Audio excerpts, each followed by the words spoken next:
Olá, galera do Alcance. Mais uma semana a gente traz aí um tema para vocês, que é a democracia no Brasil, como defendê-la em um momento de instabilidade política, né?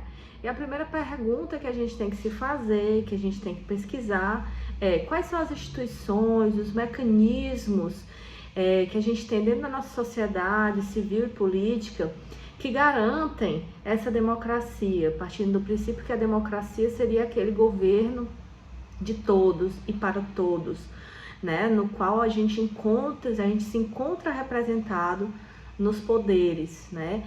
Então a gente tem que delimitar quais são esses instrumentos que o nosso Estado possui para garantir essa democracia.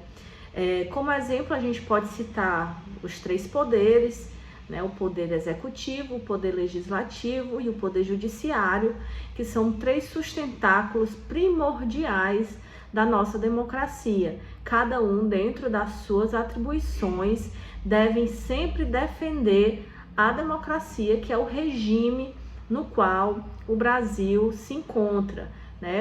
É o regime que nós escolhemos, né? Então, a gente precisa, primeiro, definir quais são esses sustentáculos da democracia, qual é o papel de cada um e observar que em um momento de crise política, no qual eu tenho um conflito entre esses poderes, a democracia se encontra sempre ameaçada. Quando há um conflito entre esses poderes, onde eu tenho vozes dissoantes, onde eu tenho problemas como a corrupção, quando eu tenho problemas como o autoritarismo em certos poderes, e aí a democracia, que é tão jovem ainda no Brasil, né, ela foi garantida mesmo plenamente pela Constituição de 88, então ela ainda é uma criança no nosso país e então ela também não é garantida 100%, né?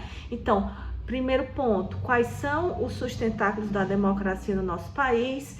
O que acontece, né? Quais são os conflitos que ocorrem dentro desses sustentáculos, dentro dos poderes, né, e dos mecanismos democráticos da nossa sociedade que levam à ameaça da nossa democracia e como nós podemos defendê-la. Nós, como o cidadão político, politizado, participativo, como nós devemos e nós podemos defender esse regime tão importante, né, do nosso país.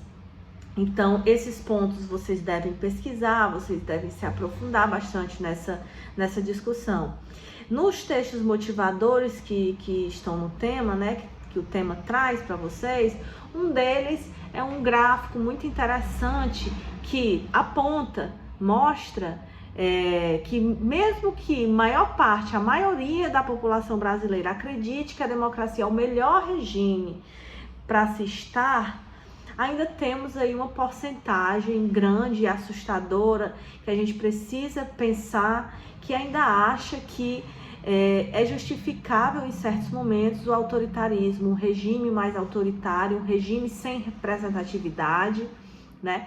Então, isso mostra que a nossa democracia ela não está 100% consolidada, nem na nossa política, nem nas nossas instituições, e nem no imaginário do povo brasileiro, e nem na cabeça do povo brasileiro de forma unânime, né? Então, esses são pontos importantes que a gente traz para reflexão, né? Para que vocês escrevam, argumentem, defendam sua tese e, por fim, construam uma proposta de intervenção com os elementos válidos, o agente, a ação, o modo e a finalidade, né? E o aprofundamento, né, de um desses elementos. Então, eu desejo a todos uma boa escrita e até a próxima.